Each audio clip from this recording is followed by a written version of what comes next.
Saudações, pessoal, tudo bom? Hoje eu trouxe um episódio sobre casos, na verdade é um compilado de casos que aconteceram na região sul de Minas Gerais, em diversas cidades, que são relatos bem interessantes. Eu aposto que vocês vão gostar, tá? Do conteúdo, do jeito que ele é falado, das peculiaridades de cada um desses casos. Eu acho que vai ser bem interessante para a nossa avaliação semanal, digamos assim, dos relatos que são trazidos aqui para o canal. E dessa vez eu trouxe uma novidade também. Eu recebi recentemente do Alexandre Campos um relato de um avistamento que ocorreu com o sogro dele, que atualmente já é um senhor idoso, tá, de mais de 90 anos. E ele traz, hoje ele tem, perdão, 93 anos de idade, e ele cita um avistamento que ele viu no centro de Belo Horizonte em 1953, né? A gente até tem um registro, os registros, né, eles começam a ser consolidados ali depois de 1948, 49, que os grupos de ufologia começam a se organizar para fazer esses estudos. Então, mas provavelmente, né, a gente sabe que os relatos já aconteceram há mais tempo, mas até então a gente tinha pouco relato sobre isso, né? E justamente por essa dificuldade, né, a pessoa teria que ter mais de 90 anos, estar viva, lúcida, para poder trazer esse relato para a gente. Então, antes do episódio de hoje, eu vou trazer esse relato do sogro do Alexandre, né, que hoje está com mais de 90 anos, e na década de 50 ele avista esse OVNI que, segundo ele, era de uma cor alumínio brilhante. Então o áudio está na voz do Alexandre, tá? E eu conversei com o Alexandre ao longo do dia e ele sinalizou que é possível, né? Eu bater um papo com o sogro dele, ele é aberto ao tema de ufologia, né? Tem a mente aberta para tal. Então eu vou tentar eventualmente gravar em algum momento, né, uma entrevista, um bate-papo mais informal com ele, para ver se ele traz à luz mais algum detalhe também, tá?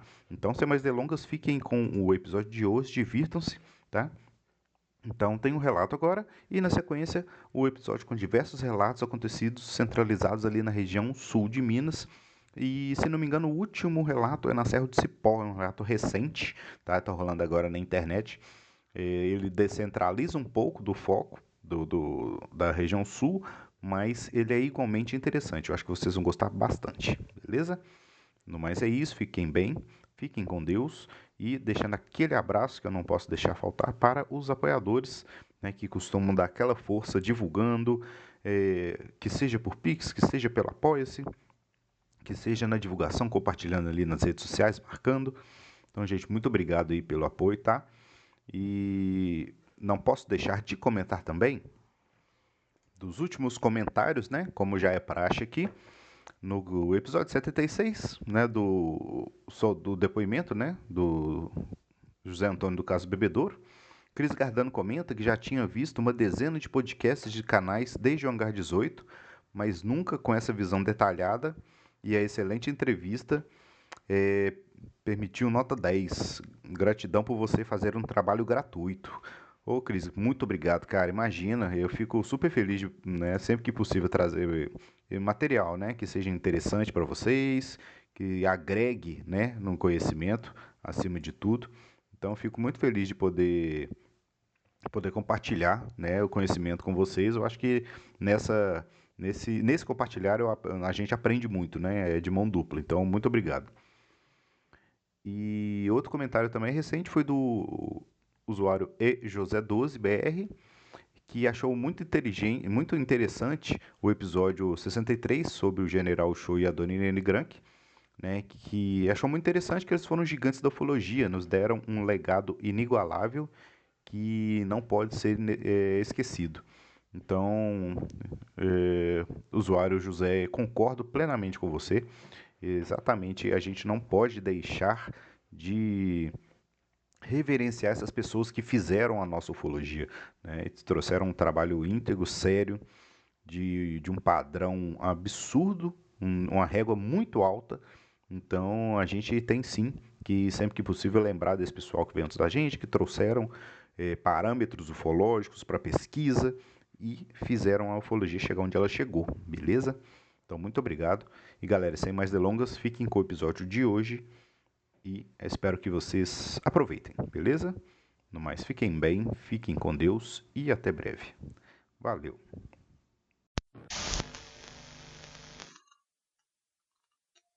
Hoje eu ouvi um relato do meu sogro de OVNI, em Belo Horizonte. Ele tem 93 anos e é ex-funcionário da CEMIG, ele é aposentado pela CEMIG. E ele estava me contando hoje que em 1953 ele estava no dentista, no edifício Ipase, que fica ali na Espírito Santo, entre Amazonas e Carijós, se eu não me engano. E estava ele mais 2 ou 3 conhecidos lá na sala do dentista. E quando ele sentou na cadeira do dentista, o dentista começou a apontar para a janela, falando: olha, olha, olha. E ele falou que lá fora tinha um objeto que estava na altura, mais ou menos, de um avião pousando. Um avião quando está quase para pousar. E esse objeto, ele era como se fossem 2 pratos, um sobreposto ao outro, formando aquela forma típica, né, de um disco voador. Eu vacilei na hora, não perguntei que cor que era, e essa informação eu te passo depois. E aí ficou todo mundo impressionado com isso, e esse disco ele estava, para você ter uma ideia, parado na direção assim da Praça da Estação. E o dentista ele tinha um binóculo dentro do consultório, ele foi lá, pegou. O meu sogro falou que o binóculo devia aumentar umas 10 ou 15 vezes. E todo mundo que estava lá dentro da sala olhou pelo menos umas 6 vezes através do binóculo. E o meu sogro, ele é projetista, ele foi projetista da CEMIG muito tempo, então ele era muito detalhista, ele é muito detalhista. E ele falou que era uma forma absolutamente lisa, sem emenda nenhuma, ele não viu nenhuma emenda, nenhum rebite, nada, nada, era simplesmente um sólido na forma de um disco voador.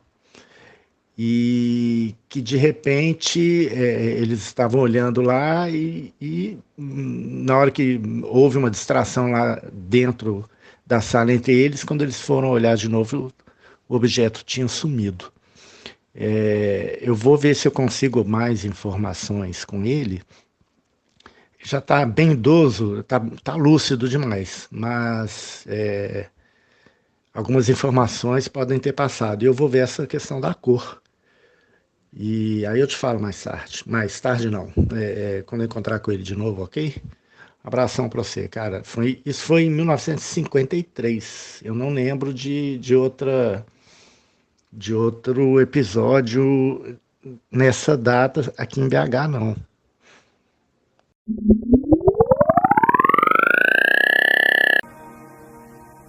Campanha é uma cidade histórica com mais de 250 anos.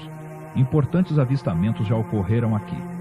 Também existe uma barragem, a usina do Chicão, hoje mantida pelas Centrais Elétricas de Minas Gerais.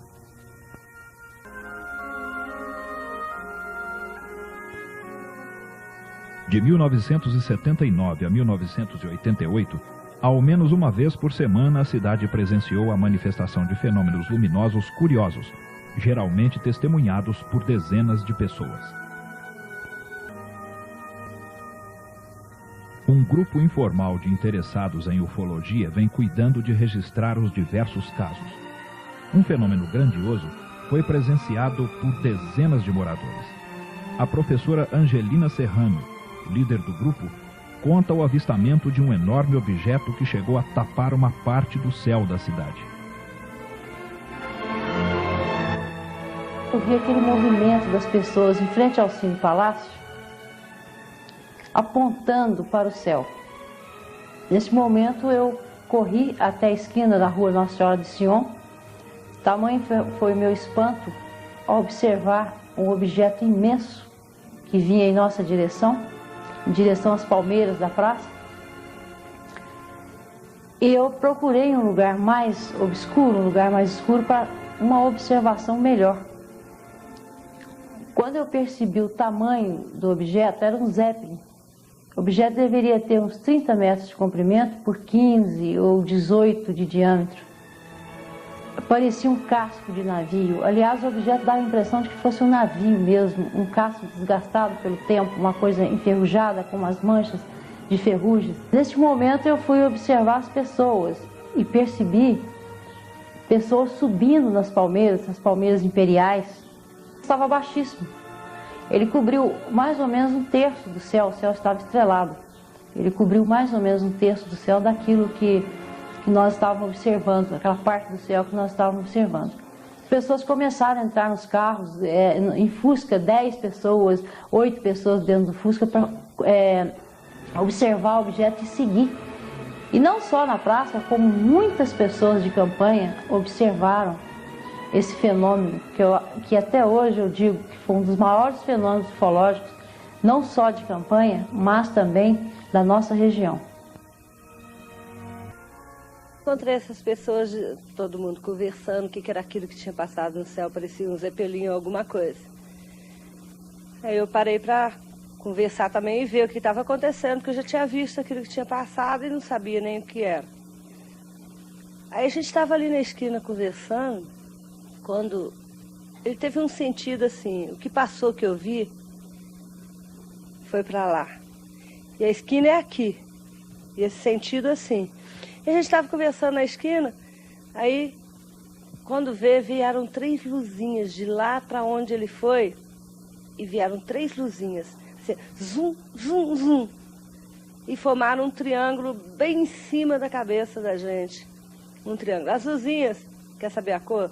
Era a cor natural de luz, era amarelo, prateado, sei lá que cor, uma cor natural de luz. E formaram um triângulo no céu.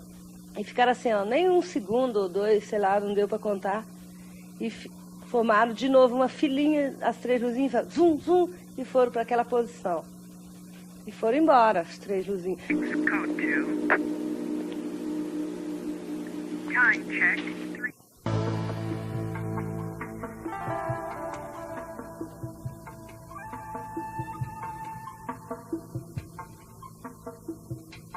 São Tomé das Letras, conhecida pelo seu ar de mistério, encontra-se a mais de 1.700 metros de altitude.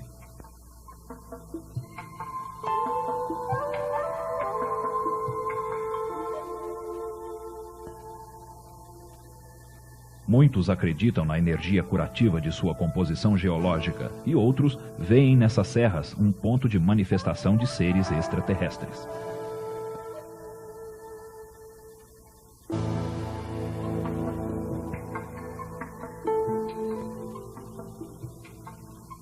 Oriental Luiz Noronha pesquisa São Tomé há mais de 30 anos e se radicou na cidade. Já publicou alguns trabalhos paracientíficos e de cunho místico. Em 26 de março de 96, Noronha flagrou a passagem de um possível objeto voador não identificado logo ao cair da noite. Aquele dia eu estava filmando o pôr do sol. E havia um pôr do sol muito bonito aquele dia. Quando eu olhei no céu, vi uma pequena, parecia um charutinho, tá? Eu notei que estava andando. Aí simplesmente eu virei a câmera para o lado onde estava aquele objeto e continuei a filmar. Olha, São Tomé das Letras, nesses 30 anos que eu estou rondando a região aí, realmente eu tenho presenciado muitos fenômenos ufológicos e fenômenos luminosos. E diferenciou muito da cidade de Cruzília, que lá eu nunca tinha observado no céu fenômenos, né, como aqui em São Tomé das Letras. Realmente o fenômeno existe.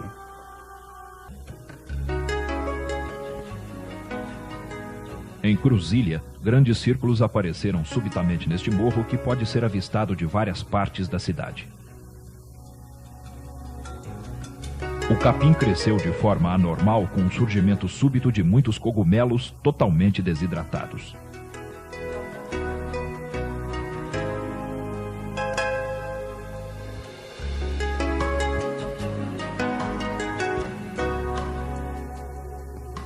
Interessante foi o grande granizo que caiu em Andrelândia em 8 de março de 93, a 1 quilômetro da cidade, e resgatado por membros do Núcleo de Pesquisas Arqueológicas do Alto Rio Grande. A pedra desceu do espaço soltando um silvo e abrindo uma pequena cratera. O céu estava sem nuvens e o tempo muito quente, quando o corpo precipitou-se perto de 15 pessoas que trabalhavam em uma olaria. O objeto é frio e, retirado do freezer, passa do estado sólido diretamente ao gasoso, sublimando, tratando-se ao que parece de gás solidificado. Exalava um forte cheiro parecido com o de massa de pão fermentada. Como vem ocorrendo cada vez mais em todo o mundo, os fenômenos no sul de Minas não são meros avistamentos. Casos de abdução, que já se tornaram clássicos da ufologia, caracterizam a região como um campo importante de pesquisas.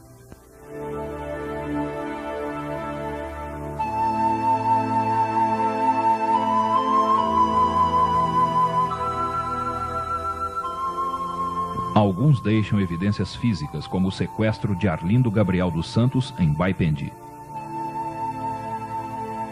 Os objetos que pousaram antes do sequestro foram fotografados pela testemunha. Um deles, que segundo Arlindo se parecia com uma piorra, aparece na ampliação com uma espécie de hélice ou girândola na parte superior. O outro transformou-se em uma nuvem de fumaça ou névoa ao fundo da planície.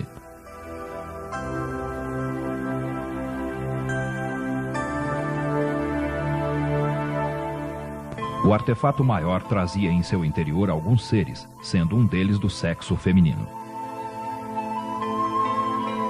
Deixou no chão marcas visíveis, das quais foram tirados moldes em gesso.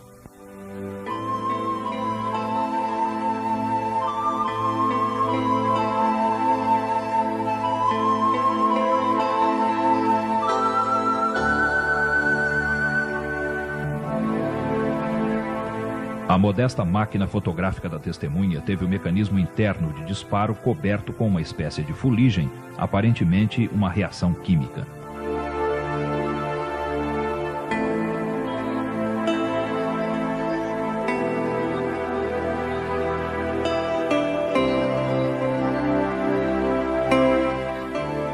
O embornal de pano que Arlindo trazia consigo foi reencontrado no local do sequestro, contendo estranhos caracteres, posteriormente identificados como formas hebraicas arcaicas.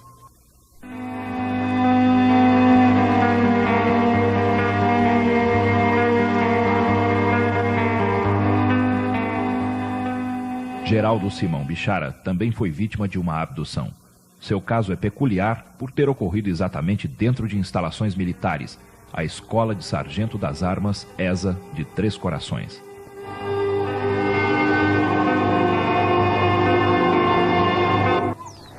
Em 1962, quando eu prestava o serviço militar na Escola de Sargento das Armas, em Três Corações, em uma noite, mais precisamente no dia 26 de agosto, às 0 horas, eu iniciei meu trabalho de guarda no Paiol das Munições. E foi nesse momento que houve uma interrupção na energia elétrica, ou seja, acabou a luz na cidade inteira, e aonde eu estava, e nas imediações, estava tudo escuro. E foi nesse momento que surgiu acima da minha cabeça uma espécie de um holofote muito forte, uma luz azul bem clara, e a qual me paralisou. E essa luz a gente poderia observar que ela tinha uma circunferência de uns 12 metros no solo. E eu tentei dar um tiro de alarme para avisar os outros colegas meus, guardas que estavam no corpo da guarda. Não consegui, porque estava imóvel dentro daquela luminosidade, como dentro de um bloco de gelo. Tentei a correr, a gritar, mas não consegui. Tentei a correr, mas não conseguia. Porém, só funcionava a audição e a visão. Foi onde eu pude perceber que as portas da engenharia do Exército faziam uma vibração muito grande. Os cavalos que estavam fechados nas baias também tiveram alteração muito grande. Eles relinchavam e chegaram até a arrebentar as correntes das baias no peito, tentando fugir da baia, onde escapuliu muitos cavalos. E eu voltando, mesmo imóvel, eu conseguia ver acima de mim, à frente, uns 6 metros e uns 5 metros de altura, uma espécie de uma formação de uma névoa e um formato de um caracol, e que ficou aquela nave, aquela formação um instante, e quando eu observei já estava tomado naquele mesmo lugar um objeto marrom, por qual desceu 2 escadas, espécie dessas escadas de circo, e por onde desceram 2 tripulantes, e um deles me pegou pelo braço, com o fuzil e tudo, dentro daquela luminosidade, enquanto o outro, de uma estatura um pouco mais alta, fazia uma espécie de vigília com a patrulha naquelas imediações ali onde nós estávamos. Quando um desses seres me pegou pelo braço, eu olhei onde seriam os olhos dele, que na verdade não eram olhos, tinha apenas dois buracos escuros, e eu percebi sair uma espécie de uma chispa, umas pequenas faíscas do olho dele. Eu praticamente perdi a consciência, e foi no momento que ele me pegou pelo baixo do braço e pegou aquela escadinha que era coberta também com uma espécie de um brinco camuflado. Essa escada, esse tecido tinha uma cor de laranja, bem avermelhado. Ele puxou o degrau da escada até a altura da clavícula, e aquela escada subiu com nós dois para dentro do interior de um objeto. Esse mesmo objeto que estava parado a uns 6 metros de altura. E ela voltando e retornando ao solo, eu olhei no que seriam os olhos dele, tornei a perder a consciência, e aí ficou escuro, um bom tempo, até que eu recobrei a consciência. Eu estava já num outro lugar, com várias repartições, vários compartimentos, onde tinha muitas criaturas com uniforme, do mesmo jeito daqueles que desceram embaixo para me pegar. E por ali eu estava deitado sobre uma espécie de prateleira, e de onde saiu da parede daquele compartimento alguns objetos, alguns aparelhos, que espécie de uma ducha, e fez uns exames na cabeça e me incomodou muito, senti muita dor por dentro da cabeça, e no momento que ele recolheu para dentro da parede, apareceu um outro maior, espécie de um alto-falante, com uma tela na frente, aí refrescou a cabeça e voltou assim ao normal, eu estava sentindo bem à vontade. Foi onde eu tive a oportunidade de observar, de perceber algumas coisas que eu vi dentro daquele compartimento. No momento que eu estava nesse compartimento, eu pude observar o meu fuzil em pé, à minha frente, ao canto esquerdo, e percebi também que estava um ambiente assim muito frio. Foi gelando, como se eu estivesse dentro de uma cama frigorífica. E nesse momento também começou a surgir um cheiro muito forte, espécie de amônia ou amoníaco, e quase eu fui assim, perdendo a consciência novamente, e foi no momento que eu vi do lado esquerdo um visor de uns 40 centímetros por 60, e onde tinha apenas um caractere, um sinal de mais em alto relevo, ou seja, uma cruzeta preta acima desse caractere. E do lado direito, um outro visor de uns 80 centímetros por uns 2 metros, pelo qual, através deles, eu pude verificar várias criaturas transitando, porém tudo em silêncio. Na medida que aquela localidade foi esfriando e foi aumentando aquele cheiro de amônia, eu fui, não sei se senti mal, o que aconteceu, me apareceu uma substância na boca, uma coisa viçosa, muito amargo, e eu pedi água para um daqueles tripulantes para poder lavar a boca, a qual não me deu atenção nenhuma, e eu fiquei um pouco agressivo e pensei em descer daquele local que eu estava. Eu acabei caindo no chão e com muita dificuldade, deitado, eu procurei pegar o meu fuzil, que eu me vi assim, quase na obrigação de pelo menos pegar a baioneta de fuzil, que eu estava com a baioneta calada, e eu não consegui sequer desencostar o fuzil da parede, segurando pela bandoleira. E foi no momento que esses 2 tripulantes chegaram perto de mim e acenaram, pedindo para que eu entregasse o fuzil para ele, não com palavras, mas apenas acenando. Eu fiquei agressivo, até acabei xingando ele, não quis entregar a arma, e eles saíram um pouco. E naquilo que eles saíram, eles voltaram em 3. Um outro tripulante com um uniforme cor de mel, porém com mais aparência humana, mas muito branco, sem cabelo, sem sobrancelhas, e estava no meio desses 2. E um detalhe que eu observei é que quando eles chegaram e quando eles saíram, eles andavam sempre com o ombro colado um no outro. Ou seja, esse que estava com um uniforme diferente estava no meio e os 2 com uniforme cor laranja nas laterais. Essa criatura que estava no meio, pela simples aproximação dele perto de mim, só dele olhar no meu rosto, eu já fui entregando o fuzil para ele, sendo que antes, os 2 primeiros praticamente tinham insistido para que eu entregasse ou fizesse a entrega da arma para ele.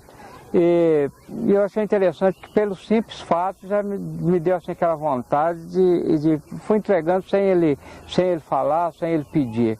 E no momento que eu entreguei, passei a arma para ele, um desses que estava uniformizado com uniforme cor laranja, ele chegou perto de mim, eu olhando novamente onde seriam os olhos, bem no rosto dele, e aí apareceu as mesmas chispas, os mesmos rasbiscos de luzes, e perdi a consciência novamente, tornou tudo escuro, e quando eu recobrei a consciência, eu já estava cambaleando no corpo da guarda, de onde tinha me pego antes e que eu pude observar já uma espécie da retirada deles. As escadas já estavam voltando para dentro do objeto, as duas escadinhas, sendo que o da direita penetrou no objeto primeiro e o da esquerda atrasou um pouquinho. E sumiu aquele aparelho daquela localidade, reaparecendo na mesma imediação um outro objeto bem maior, também marrom, e passando e acendendo ou clareando aquele holofote muito forte. Novamente os cavalos tendo que haver muita alteração, as portas da engenharia dando as vibrações e os canoões metálicos que estavam guardados no barracão que estava para trás de mim, uns 40 ou 60 metros, também vibraram muito, chegou até a cair o canoão metálico do estaleiro.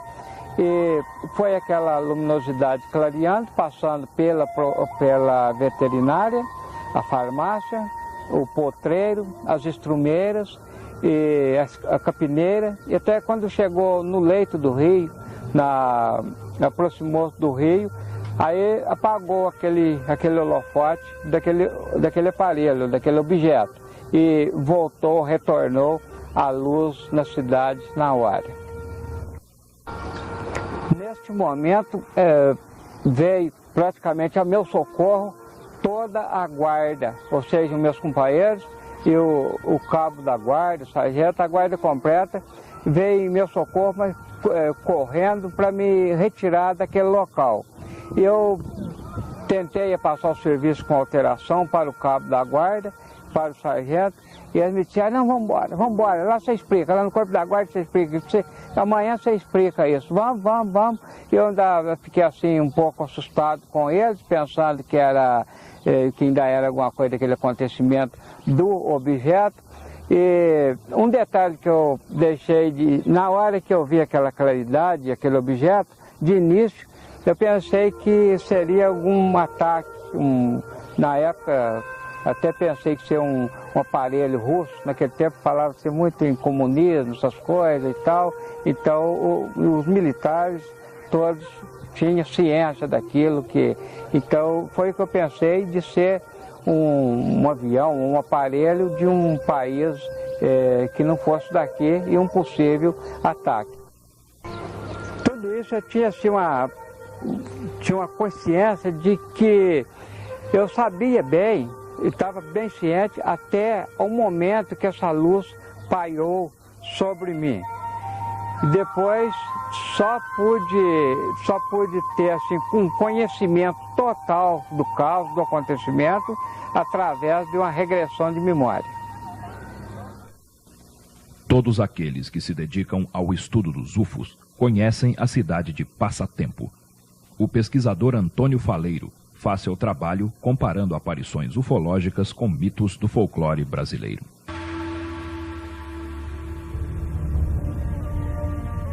Minhas pesquisas no município de Passatempo contribuíram muito para a ufologia no sentido de fazer a relação OVNIs e folclore. Foi aqui que eu consegui fazer esta relação, pesquisando as lendas e mitos da região. A lenda da Mãe do Ouro, na região do município de Passatempo, foi que me levou a descobrir a relação entre os OVNIs e folclore. Pois eu perguntava aos moradores rurais se eles tinham visto discos voadores, mas todos diziam que não. No entanto, falavam muito sobre a suposta Mãe do Ouro. Era uma bola de fogo que voava de uma serra para outra. A mula sem cabeça é uma lenda nacional e muito antiga. E nos mostra um OVNI pousado com o holofote aceso à frente. Já a mulher de branco é a visão de OVNIs em forma de cone ou sino, ou então um facho luminoso emitido pela nave em direção ao solo, dando a impressão de uma mulher vestida de branco dos pés à cabeça. Temos também o boitatá, que é uma lenda do norte, a cobra de fogo. E temos também o Mibaitatá, que foi descrito por Anchieta em 1560, que era um facho cintilante que perseguia os índios. A foto que nós conseguimos fazer em 14 de junho de 1980 nos mostra uma nave-mãe que foi vista não só no Brasil, mas no Chile, na Argentina e na Rússia, e que tivemos a felicidade de fotografar. Já tivemos dezenas de contatos de primeiro grau aqui no município de Passatempo. Inclusive, em uma determinada vez, nós pudemos fazer contatos através de luzes com um OVNI que estava pairando acima de uma serra. Ele respondendo sempre na mesma sequência de piscadas que fazíamos com o farol de uma motocicleta.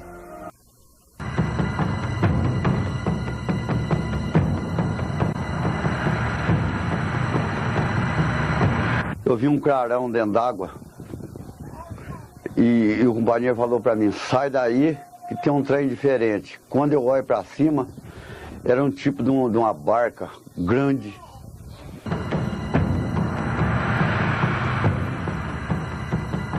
Mas na mesma hora que ele estava distante, perto da gente, ele já estava distante muito longe. Estava bem longe. Ele era muito rápido.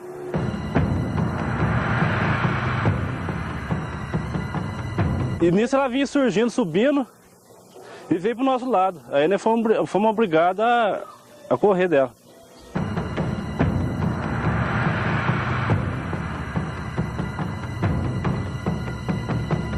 Ele entrou, ele atravessou por lá, entrou, veio naquele fundo que é banana ali, saiu no beco, do beco ele veio até aqui naquele poste ali, ó.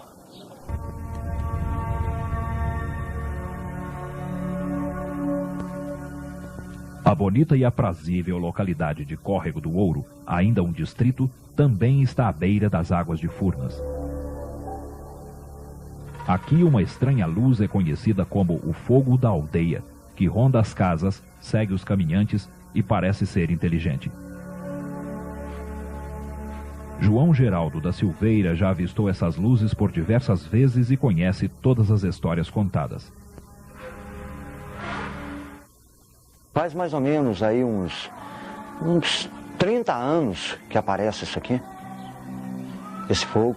Portanto, daqui de casa mesmo, certas vezes a minha esposa já viu, nós já viu essa luz que ela vem, sai, por exemplo, dos matos e vem vindo, anda por aqui. Uma vez até ela, inclusive, apagou até a luz da cidade aqui.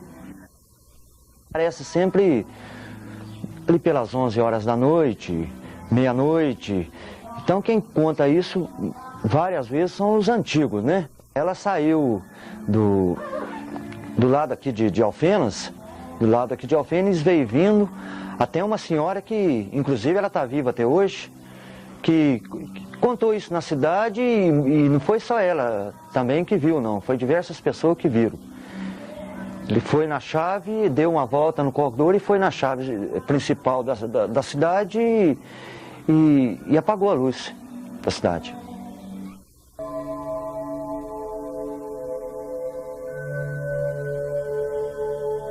Aí o fogo ali é assim, ele parece lá naquela casa velha ali do Juquinha, na Ponte Nova ali. Lá naquele morro, lá em cima, naquele matinho lá, ele vem descendo para mata abaixo. Vem vindo, ele chega naquela tapera ali, ele fica lá em cima da casa.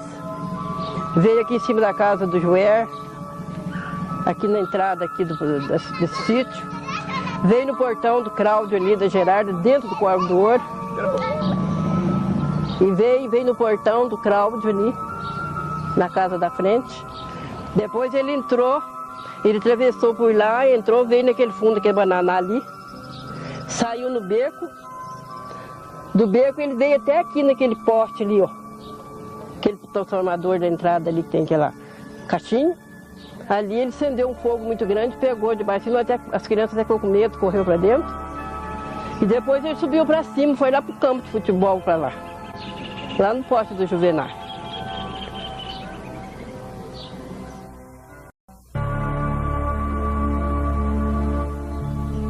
Para a ufologia, um fenômeno assim é chamado de sonda, já que a luz se comporta como se estivesse observando, pesquisando, fazendo prospecções, talvez teleguiada por uma tecnologia capaz de fazer isto. Uns falam que é mãe de ouro, outros falam que é assombração, né? Então assombração não é, né? E outros falam que vamos até achar engraçado a arma perdida.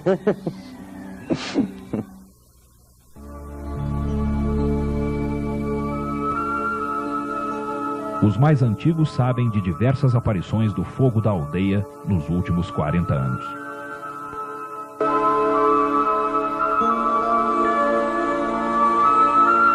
Eu até não lembro, mas havia esse fogo, corria muito de medo, outros até cercavam no caminho, fazia aquele calorão, abaixava no freguês, o freguês tentava acender um fogo, mais ele queimava, apagava o fogo, ele acarmava. Tornava a acender o fogo, ele esquentava a pessoa, o fogo precisava apagar o fogo, porque senão ele queimava a pessoa. Quando o fogo descia sobre ele acendia a lanterna, o fogo esquentava mais. Aí abaixava nele, esquentava, precisava apagar a lanterna. Aí apagava e saía correndo. Ele acompanhava desde até uma altura, depois ia embora, sumia. Mas na mesma hora que ele estava distante, perto da gente, ele já estava distante, muito longe. Estava bem longe, ele era muito rápido. Ele vinha numa altura baixa, de 1,5 m, 2 metros. E vinha de diversas cores. Ele vermelhava, verdeava, clareava. E vinha vindo, suspendia, descia, e vinha vindo para o lado da gente. Ele chiava assim, ele tinha um chiadinho. E o povo falava que isso era um batatá, como o povo diz. Eu nem sei o que é isso. Que primeiro existia o tal de batatá, que queimava um pau, uma coisa, assustava muita gente, no outro dia ia lá na árvore, estava do mesmo jeito. Outro que atestava as manifestações do fenômeno conhecido de todos da pequena cidade era o falecido seu Bebé, que inclusive chegou a se aproximar de uma sonda com mais 3 companheiros.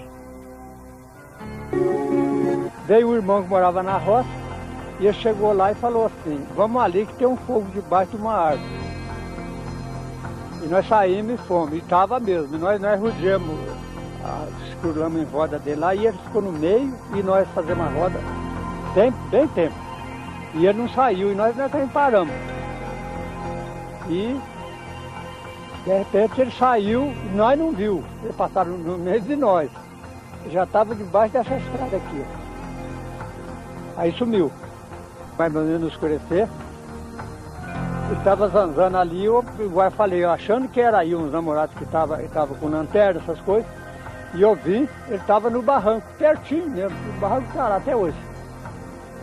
Eu ainda cheguei, ainda caçoei, falei, nada, não mudou de lugar, ficava só isso, grande. Aí demorou bem, aí ele saiu, vinha vindo os outros colegas para até descendo, ele foi, voltou, desceu, onde tinha um corguinho assim, eu fiquei para cá e ele no meio de nós. Eu vinha da roça, e vinha com o papai, o tio Bebé e as minhas irmãs. E aqui logo na saída do corredor ali, debaixo de um pé de maroleiro. Aí nós vimos, aí eu falei pro papai, o que é aquilo ali? Ele falou, isso aí é algum viandante que tá passando aí e tá descansando, né? Aí nós chegou, conversou lá com ele, não saiu nada. Aí nós vinha perto aqui na saída aqui, na casa do tio Bebé. Aí nós falamos pra ele, nós voltou lá. Aí voltou eu, o tio Bebé, o compadre Ramiro estava junto também. A hora que nós foi chegando, aí ele virou uma bolona, grandona. Aí o compadre Ramiro falou assim, gente, vamos correr. Eu falei, não precisa correr. Aí ele apagou. Diz o compadre Ramiro, fala que ele viu um vulto, que saiu um vulto do pé de maroleiro, né? Depois aí nós ia embora, quando nós chegou aqui que tinha uma antiga Mataboa ali, ele estava lá no Trabanda do passo do Aldir do Turco.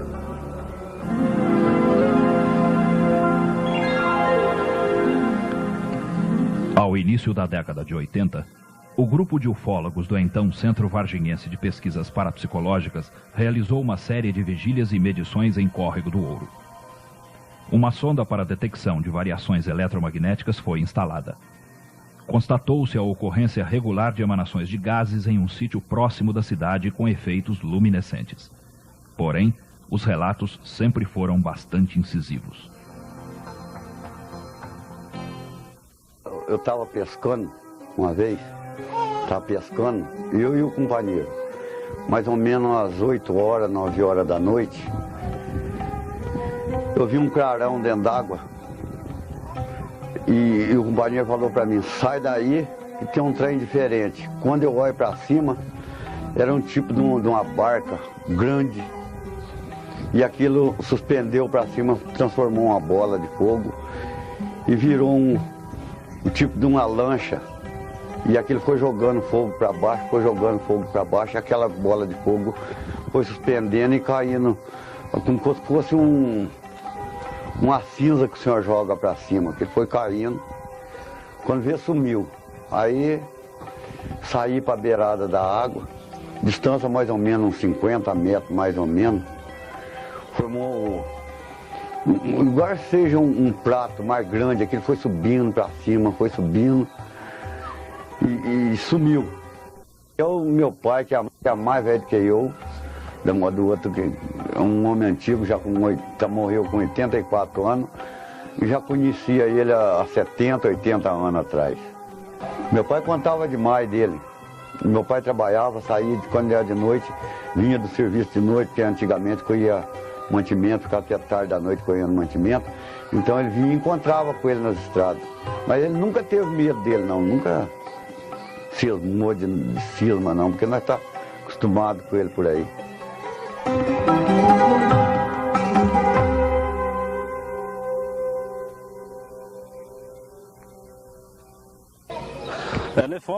Nós fomos caçar e à noite. Aí de repente surgiu uma tocha assim pra cima na capoeira.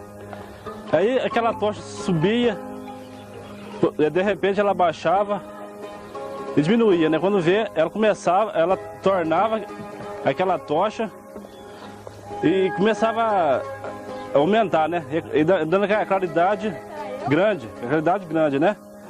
E nisso ela vinha surgindo, subindo e veio pro nosso lado. Aí nós fomos obrigados a correr dela. Porque ela vinha assustadora, né? Assustando a gente. Nós saímos daqui do Corvola, é meio escuro, né? Quando chegou lá perto daquela ponte, aí apareceu o fogo no meio da rua, no meio da linha lá, ó. Aí nós não tinha como passar. Aí eu comecei a rezar e ele desapareceu, foi minguando, porque o fogo era muito grande. Aí, e foi muito de repente que apareceu aquilo lá, nós não sabíamos como fazia, era só eu e o irmão meu. Aí ele eu começar a rezar, aquele trem foi desaparecendo devagarzinho assim, foi minguando e ficou pequenininho. Muitas vezes mesmo. Eu vi assim, ele transformar numa canoa e vi ele balancear, assim, muitas vezes. No céu? É, assim, não, no alto, assim, não é no céu. É bem, assim, baixo, mas distância longe, assim. E ele transforma numa canoa, ele transforma numa... Eu vi muitas vezes, né? Isso, ali embaixo parece demais isso.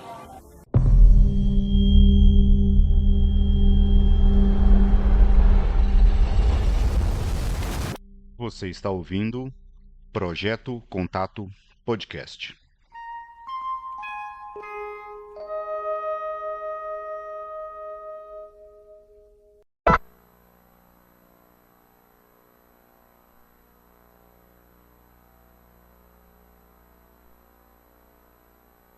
Não sei por que essa família mentiu. Por que essa família mentiria? Para você entender exatamente como tudo aconteceu, nós viemos aqui de dia. A estrada é essa aqui. Uma estrada vicinal na zona rural de Iturama. E eles começaram a avistar as luzes por volta das 10h05 da noite. Vocês avistaram as luzes quantas vezes? 3 vezes, é isso? 3 vezes até chegar à mata, a gente viu ela extremamente enorme.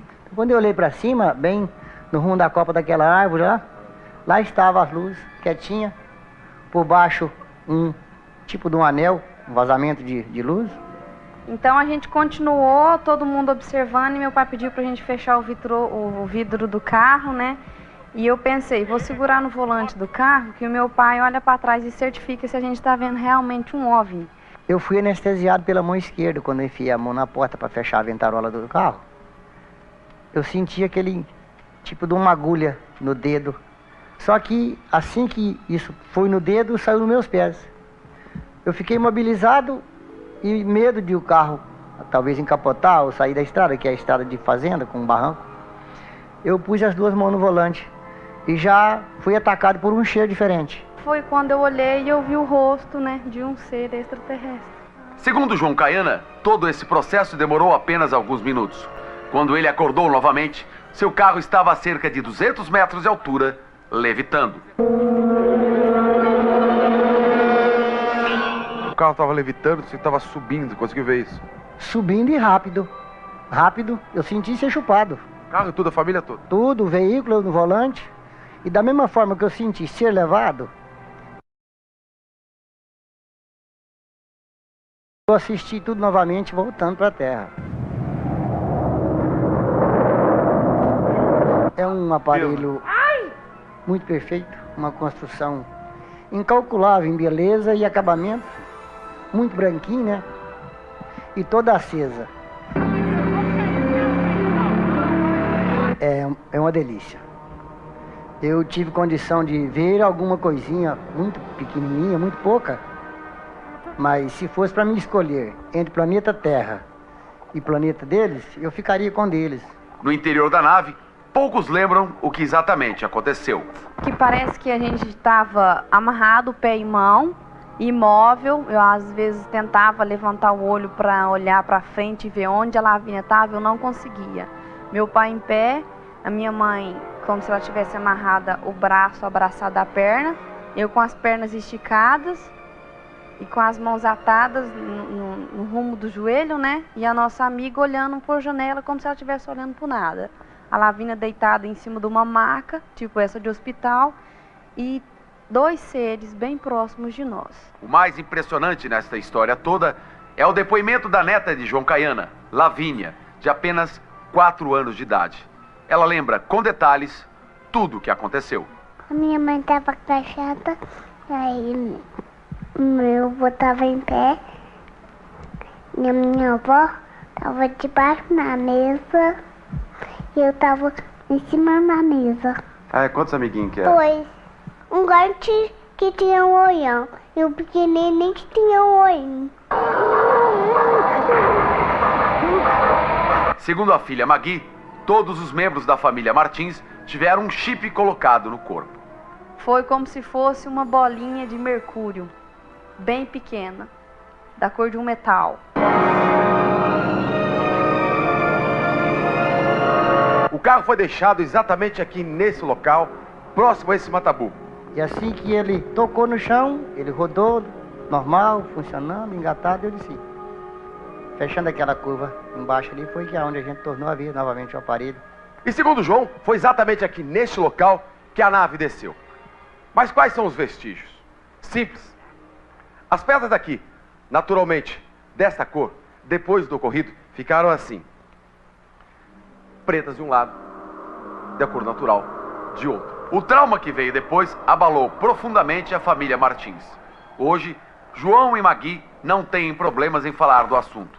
O mesmo não acontece com a esposa de João, Rosa Martins. Eu, como ser humano, jamais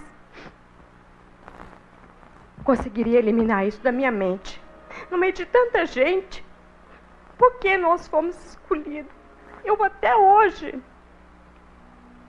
eu não consigo, gente, por mais que eu queira falar, dar uma entrevista assim, calmamente, pacífica, eu não consigo.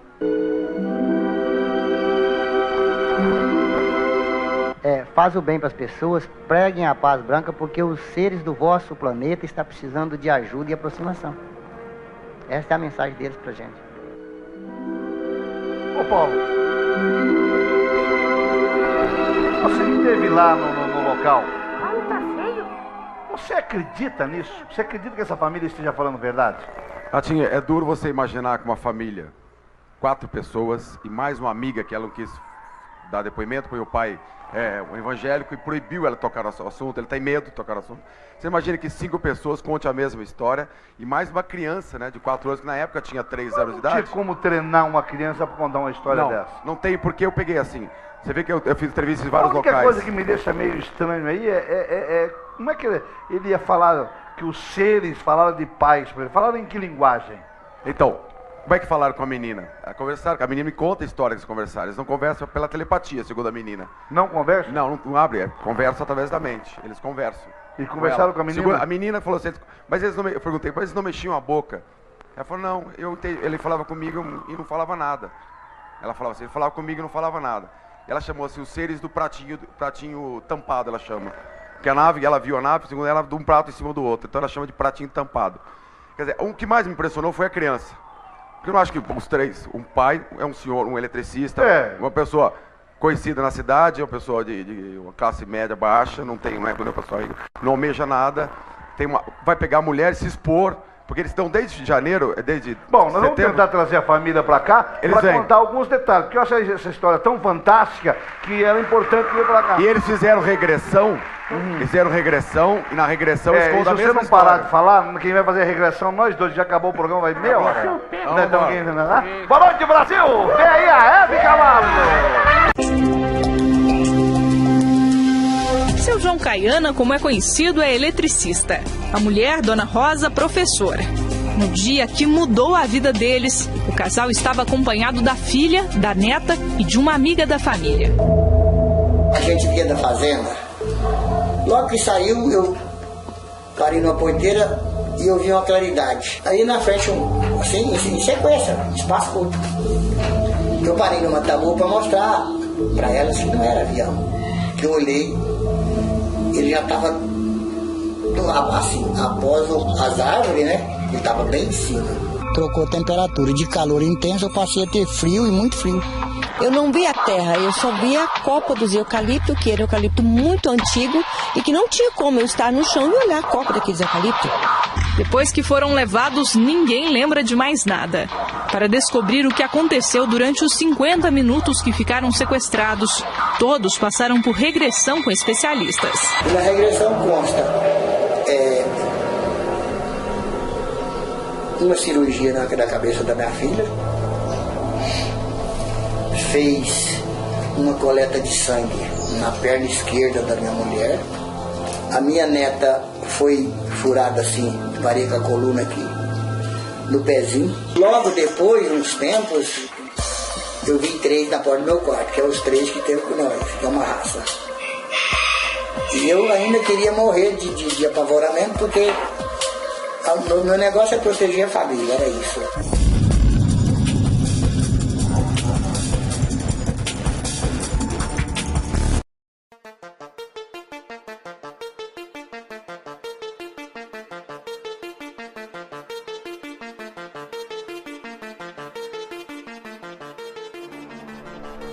Você está ouvindo Projeto Contato Podcast.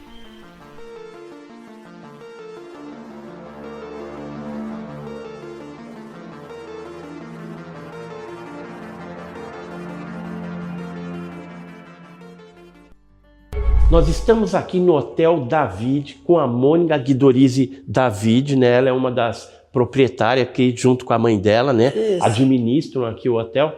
E a gente estava conversando sobre os fenômenos das luzes aqui em Arceburgo, Minas Gerais. Exato. E ela contou um caso bem interessante que ocorreu entre 1977 e 1979. Conta pra gente aí essa história, como é que foi o avistamento? Bom, na época eu era adolescente e a minha mãe exigia que a gente chegasse em casa até às 10 horas da noite. Então esse horário que eu estou falando vai ser mais ou menos entre 9h30 e 10 horas da noite, 15 para as 10, digamos assim. Eu estava subindo com um namorado que é daqui de Arceburgo, o nome dele é Mauro Caruzia, e estávamos aqui na esquina da frente, onde é Alcance. No que nós fomos despedir para eu vir embora para casa, tinha um clarão muito grande lá no céu, em frente a gente, não é? E de repente fez a luz, foi-se embora. Apagou ou... Não, foi. Ela saiu andando, voando. Foi embora. Rápido ou devagar? Rápido. Muito rápido. Uma vez só. É uma coisa impressionante. É como se... E a cor dessa luz, como é que é? Amarela. Amarelada? Assim? É. Amarela? Amarelada. E essa foi a primeira vez que você viu ou teve alguma outra ocasião que você chegou a observar? Em Erceburgo, eu só vi essa ocasião. Só essa vez. Em algum outro lugar você chegou a observar? Sim. Aí eu já tinha terminado a universidade, então tem que ser acima, mais ou menos 1985. Eu estava viajando de Ubatuba ou de Caraguá para São Paulo, na altura de São José. A gente... São José dos Campos. Nós estávamos indo de caminhonete, que é uma posição mais alta, só o motorista e eu. Quando a gente ia levar material de construção e estávamos voltando bem tranquilo. Foi um domingo bem tranquilo. E aí vi de longe vindo essa luz, passou, nós estávamos na estrada, ela passou como se fosse no pasto, assim, né, no terreno, do lado de lá, mas a jato mesmo. Eu ainda olhei para trás aquilo, sumi, aí comentei com o meu amigo motorista, você viu isso? Ele falou assim, sem comentários, porque foi muito esquisito mesmo. Né? Ele não quis nem comentar a respeito do assunto. Comentar. Bem interessante. E assim, essa luz que você viu passando rápido em São José, era pequena ou grande? Não era do tamanho dessa, é diferente. Essa daqui era grande e lá era pequena. E eu posso até dizer que eu acho que eu vi, era um bloco de 3. Ah, três luzinhas juntas. Independentes, assim. Entendi. Certo? Uma atrás da outra? Não. Enfileirado. Como se fosse enfileirado, assim. 3 luzes. E aí ficou sem comentário, mas são essas duas... Que te marcou bastante. Marcou a ponto de não esquecer, não é? Então, queria agradecer a Mônica aqui pelo depoimento dela e queria deixar registrado também que nós fomos muito bem acolhidos aqui no Hotel David, pela mãe dela, a dona Cecília, né? E pela Mônica, também todos os funcionários aqui são muito atenciosos com os hóspedes. Obrigada. A gente está andando aqui pelas ruas de Erceburgo e aí topamos com essa esquina aqui, esse prédio verde. Se você quebrar o seu disco voador, já tem um lugar aqui, ó. Reparo e manutenção de disco voador. Mas vamos continuar andando aqui, ver se a gente acha alguém que já viu OVNI também aqui na região. Vem comigo. Meu nome é Nilce Stock Luz. Eu nasci aqui próximo de Erceburgo, mas fui criada numa fazenda, num sítio, na fazenda Itiguaçu, que é município de Monte Santo de Minas. E há uns 30 anos atrás, a gente estava passando próximo de uma escola, que inclusive essa escola já não funcionava mais. Lá na fazenda, é chamada de Gatos lá. Tinha uma luz, que era uma luz assim, parecia um foco vertical, mas muito forte. Eu acho que era um portal, calculo eu, ou coisa assim. Eu queria ir, porque eu nunca tive medo de nada. Eu chamei o pessoal que estava junto, que tinha mais um grupo, nós estávamos em 5 pessoas. Ninguém quis. Todo mundo ficou com medo. E eu achei muito interessante essa passagem. Que tamanho que era? Olha, eu calculo... Era bem grande, como se fosse um holofote mesmo, sabe? Uma luz gigante. Como se fosse um portal mesmo. Azul? Azulada.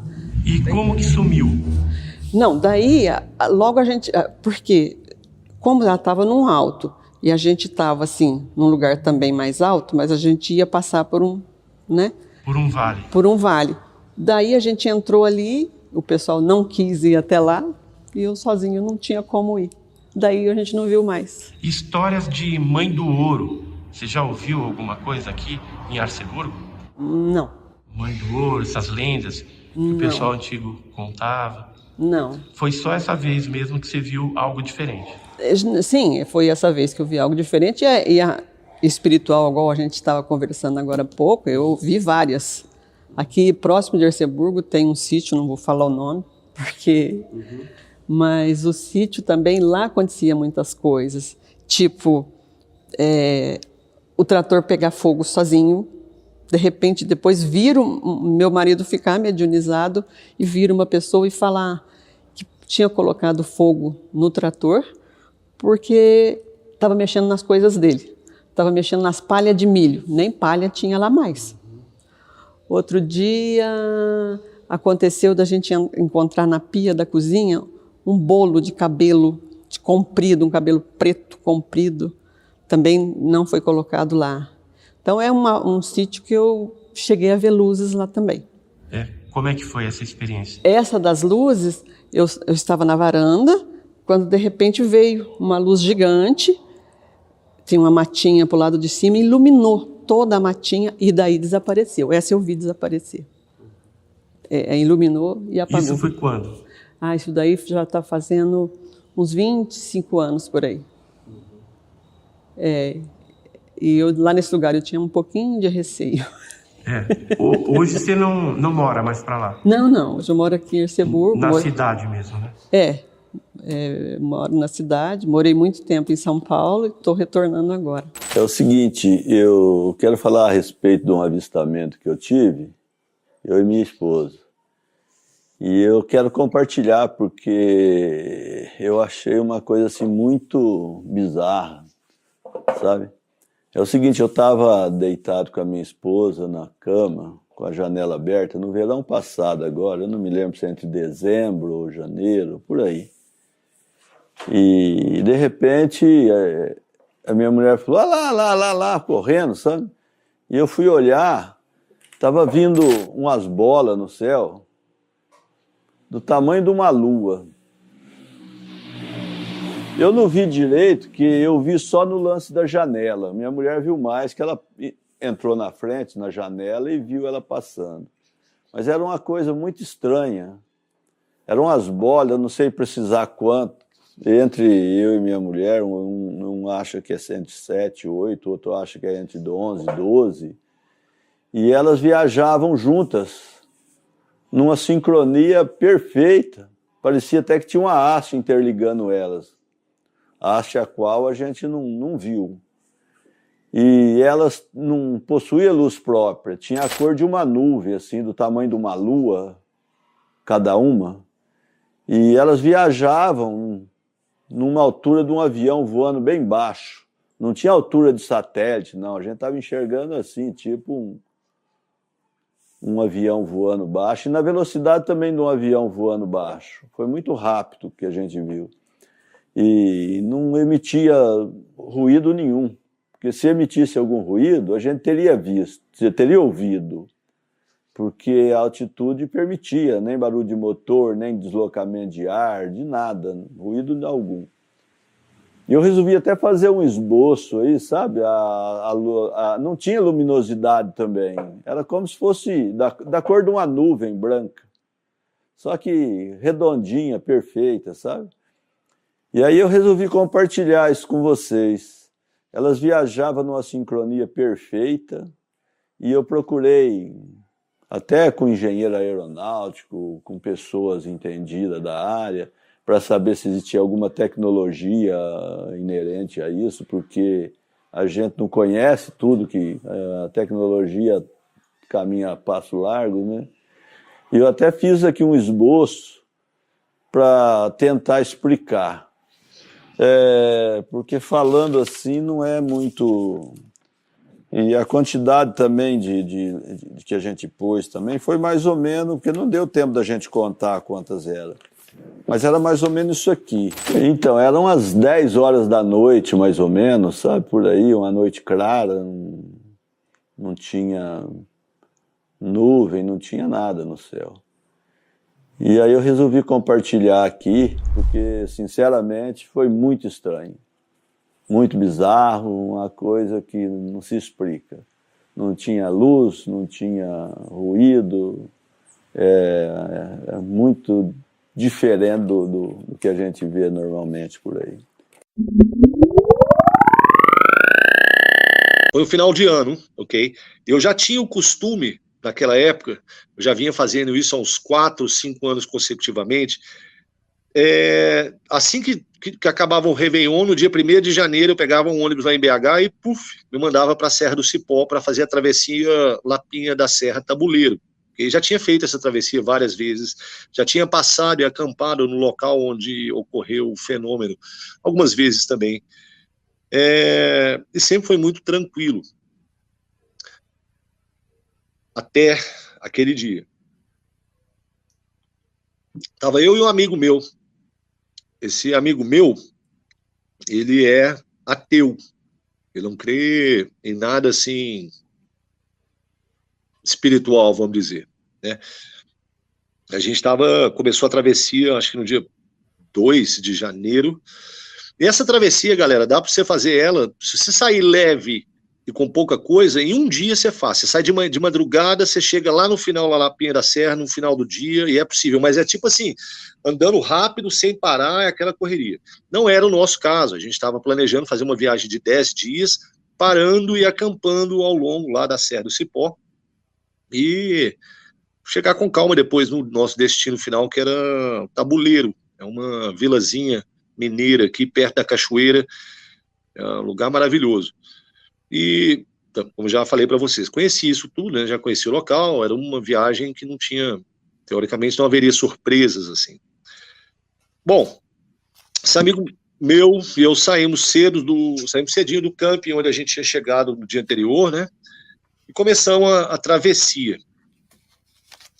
Lá pelo, cara, 3º, 4º dia, não sei, já alguns dias aí para dentro da viagem, a gente chegou no local onde a gente tinha planejado de passar a noite, onde tem um rio, chama Rio Parauninhas, aqui em Minas, lá na Serra do Cipó. Só que essa parte do rio, ele está em cima da serra, okay? Você tem parte lá embaixo, aí você tem a cordilheira aqui, a crista mesmo, né? Aqui em cima tem esse rio. Bom, eu e esse amigo meu, o Breno, a gente chegou lá mais ou menos em torno de umas 4 da tarde, era horário de verão, 4, 5 da tarde, sei lá. E esse pedaço do rio que a gente tinha planejado de acampar é mais ou menos o seguinte. Você tem um pasto grandão, onde a gente tinha atravessado, depois você desce um barranco e você chega no rio. Nesse pedaço onde você desce o barranco para chegar no rio, o rio faz uma curva em U, algo mais ou menos assim, ok? Então o pasto está aqui, o barranco desceu, e aí você chega no rio. Como eu já conhecia o local, a gente tinha 2 opções para atravessar o rio e acampar na praia, que estava logo aqui, coisa de uns, talvez nem 20 metros, talvez uns 20 metros no máximo. E eu sabia que se a gente atravessasse logo descendo o barranco, a profundidade do rio ali chegaria mais ou menos no meio do nosso abdômen aqui, assim. Ou a gente tinha a opção de andar mais um pouquinho para cá e atravessar num desses braços do rio, para chegar aqui na prainha do mesmo jeito, onde a água era mais rasa.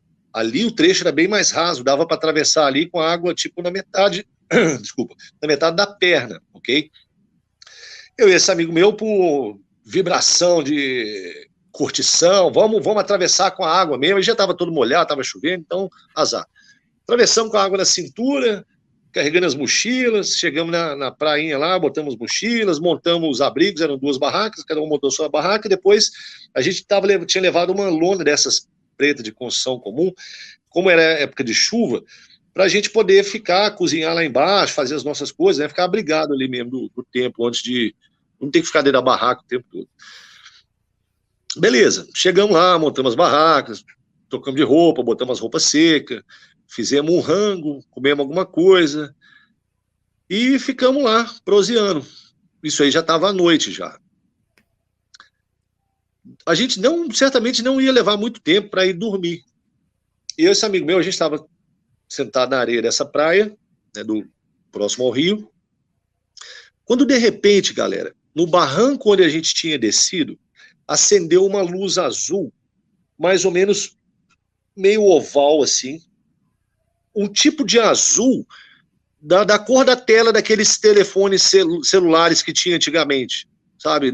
Primeiro foi aqueles verde Nokia, depois eu me lembro que tinha uns azuis, eu até tinha um telefone desse, oval assim, e acende aquela luz ali, tudo escuro, um breu miserável, né? Mas a luz acendeu onde estava o barranco. Ô, gente, o tempo todo, esse amigo meu, o Breno e eu, a gente achou que a gente estava lidando com pessoas, com gente. Até o desenrolar da história, o finalmente, a gente nunca sequer ia suspeitar que a gente estava lidando com alguma coisa que a gente não ia conseguir explicar depois. Acendeu a luz ali, eu olho para casa do Breno e falei assim, ó, tem alguém ali. E quem vai para o mato, quem já esteve no mato, sabe? Quando você está no mato, você encontra com pessoas, pelo menos esse é o meu, assim que eu faço, eu encontro com pessoas, eu quero, primeiro, me certificar de que aquelas pessoas não representam um risco para mim, ou seja, que não são vagabundos, nem marginal, nenhum bandido que está lá, e quero também que a pessoa saiba que eu não represento nenhum risco para ela, né? Então, o que aconteceu, a luz acendeu, gente, tem alguém ali. E tanto para o Breno quanto para mim, aquilo era a luz de um celular, era alguém com o celular sentado no barranco, apesar de que a gente não via a pessoa. Eu falei assim, vai, que esquisito. Aí eu virei e falei assim, opa, e aí, amigo, tudo bem? Esperando a resposta. Nada. A luz paradinha lá. Aí o Breno, opa, chega aí, a gente só tá acampando aqui, amanhã a gente tá indo, tá tudo tranquilo? Nada. Aí eu falei, ô, velho, essa parada tá muito esquisita, filho, porque por que o cara não tá falando nada? Será se ele deixou o celular ali, foi coisa? Aí o Breno falou assim, bicho, deve ser um campista que tá aí no pasto. Eu falei, meu irmão, a gente acabou de atravessar esse pasto aí, tem poucas horas, a gente tá no meio da serra. Quer dizer, se tivesse alguma barraca, alguém acampando, a gente possivelmente teria visto, cara. E ficou aquele negócio. Aí, como ninguém estava respondendo nada, e estava só aquela luz parada ali já há alguns minutos, eu achei isso muito esquisito, né? Óbvio. E eu pensei assim, a minha cabeça ainda na coisa que isso aí era gente. Eu pensei, isso deve ser vagabundo que tá... Porque lembra o seguinte, o rio tá aqui. A luz apareceu aqui. A gente estava olhando, então, para cá. A gente estava de frente, né, olhando aqui para essa direção. O que que eu achei que pudesse ser? Alguém tinha colocado aquela luz ali como chamariz, como algo para atrair a nossa atenção. E a pessoa, os bandidos, iam atravessar pela parte do rio, onde era mais raso, iam chegar aqui por trás da trilha e pegar a gente pelas costas na prainha. Porque você tem que entender o seguinte, você está no meio do mato, uma quebrada. Você vê um negócio desse, você procurou contato, não respondeu, não houve resposta, você já começa a ficar grilado, e eu acho que a tendência natural é achar que, morando no Brasil, na Inglaterra eu não ia pensar isso, mas morando no Brasil, eu ia pensar, cara, isso deve ser algum vagabundo. Isso aí vai dar merda. Nessa viagem, tanto o Breno quanto eu, a gente estava na vibe militar, a gente estava todo camuflado, essas coisas, e a gente não estava com lanterna acesa. Precisava de lanterna. Aí eu e o Breno voltamos mais para dentro aqui tinha um pasto, né? Tinha prainha aqui já era um pasto. Voltamos mais para dentro da vegetação, assim, e eu falei com o Breno, se isso for vagabundo, esses caras vão tentar dar a volta pelo braço do rio, atravessar onde é mais raso e pegar a gente de surpresa aqui. A gente não tinha arma de fogo, a gente tinha facão e faca. Aí, meu irmão, nessa hora você já imagina, né? Cada um tava com seu facão na mão ali e já pronto para ver que tipo de merda que ia dar. Eu falei com o Breno, fica aqui atrás dessa moita aí, eu vou voltar lá para dentro do pasto, onde tem uma parte de um pouquinho mais alta e dá para ver o braço do rio. Se sair alguém do braço, você não tinha vegetação, era tudo aberto, só pedra no chão. Se sair alguém dali, eu vou ver, eu dou um berro aí, te avisou, Breno, alguma coisa assim, a gente não vai ser pego de surpresa. Beleza. Fui lá pro pasto, me escondi lá atrás de uma moita lá, numa quebrada lá, e fiquei lá um tempo, que eu não sei dizer quanto tempo foi. Pode ter sido 5 minutos, podem ter sido 10 minutos. Para mim pareceu muito tempo, eu me lembro. E nada, cara, nada. Não saiu nada do rio, normal. Eu falei, bicho, isso tá muito estranho. Pensei comigo, né? Eu falei, vou voltar lá e ver se rolou alguma coisa. Voltei lá, o Breno estava escondido no mesmo lugar, a luz na mesma posição. Eu falei, rolou alguma coisa, aconteceu alguma coisa? Ele, não, nada. E nós dois, com aquela interrogação gigante na cabeça, né, meu? O que pode ser isso? O que é que está acontecendo? De repente a luz mexe, ela se move, ok? Na hora que a luz se moveu, nós dois paramos de conversar. E aí é que foi o desenrolar da história. Isso tudo que eu vou contar para vocês aqui agora aconteceu muito rápido, questão de talvez nem 2 minutos. A luz se moveu e ela começou a descer o barranco, ok? Até então, galera, eu tava na cabeça que isso era gente. Eu pensei, esse maluco aí, seja lá quem for, ele vai descer com o telefone na mão e vai atravessar o rio com água na cintura. Até aí a gente já teve tempo de pegar a lanterna, bater o flash lá e ver qual que era, mas não foi isso. Isso eu pensei em questões de segundos, tá? Mas não foi isso que aconteceu. Quando a luz começou a se mover para baixo e ela chegou na próxima superfície da água do rio, ela ficou mais ou menos o que, uns 30 centímetros, um palmo assim de altura do rio. E ela veio voando, meu irmão, meus amigos, sobre a superfície do rio, não tocando a água, né, bem próximo à superfície do rio. Lembra quando estava na escola, no 2º grau, a gente estudava aquele negócio de movimento retilíneo uniforme? Ou seja, um objeto está percorrendo um trajeto, mantendo a mesma velocidade em linha reta, tá? E acontece o seguinte, a área era ampla, era larga, dava para essa luz ter ido para qualquer lugar. E ela começou a vir na nossa direção. Quando eu vi que ela não era alguém andando, porque aí você já conseguia ver melhor um pouco, que era realmente um facho de luz, que não emitia, não era nem um facho de luz, perdão, era uma luz contida, porque um facho é tipo uma lanterna, se acende, ela clareia uma área específica. Não, era como se fosse só um brilho azulado mesmo, de uma tela. Na real, o que parecia era um telefone celular voando em cima do rio com a frente virada pra gente. Se você me perguntar com o que se parecia essa porcaria que você viu, com isso que eu acabei de dizer, a tela azul de um telefone celular voando na nossa direção. E essa porcaria podia ter ido para qualquer lugar. Ela veio exatamente na nossa direção. Quando ela saiu da água do rio, que ela chega na praia, ela começa a ganhar altura, que até então ela estava sobrevoando a um palmo de distância da água. Chegou na areia, ela começa a ganhar altura, se elevar, mas vindo ainda na nossa direção. E aí, meu irmão, não tinha, nem eu, nem o Breno estava falando mais porra nenhuma, e a gente só estava esperando ver o que diacho que era aquilo. Que coisa é essa? Porque você já não tem mais, você já não sabe o que esperar mais. Se eu tivesse visto alguém na água, seria uma outra coisa completamente diferente, mas é só luz voando. O Breno e eu, a gente estava debaixo da cobertura vegetal de uma árvore. Essas árvores do Cerrado, quem conhece o Cerrado, sabe que não são iguais às árvores da Mata Atlântica, gigantes, com a copa enorme e tal. É uma árvore, o quê? Uns 3 metros, 4 metros, vai, no máximo, alguma coisa mais ou menos desse tamanho. Quando a luz chegou onde a gente estava, ela já estava numa altura bem acima da nossa cabeça, talvez meio metro, 1 metro. Uhum. E a gente debaixo da cobertura, debaixo da árvore, mais acima, você já tinha inclusive alguns galhos, né, mais acima a copa mesmo da árvore. A luz faz aspiral ou espiral? Espiral, né? Eu sempre confundo essa palavra, espiral, né? Espiral, aspiral, acho que aspira. Espiral, eu sempre confundo aspiral com espiral. Espiral. Ela faz um espiral em cima da nossa cabeça. Quando ela deu lá umas 2 voltas, subindo, esse brilho azulado iluminou as folhas dos galhos, assim. Eu me lembro direitinho de ver as folhas azuis por causa do brilho refletido nela. Essa coisa deu, sei lá, umas 2, 3 voltas assim e sumiu tão misteriosamente quanto ela apareceu. Não fez barulho, não houve nada a não ser o brilho azulado de uma luz. Não sei dizer para vocês se isso era...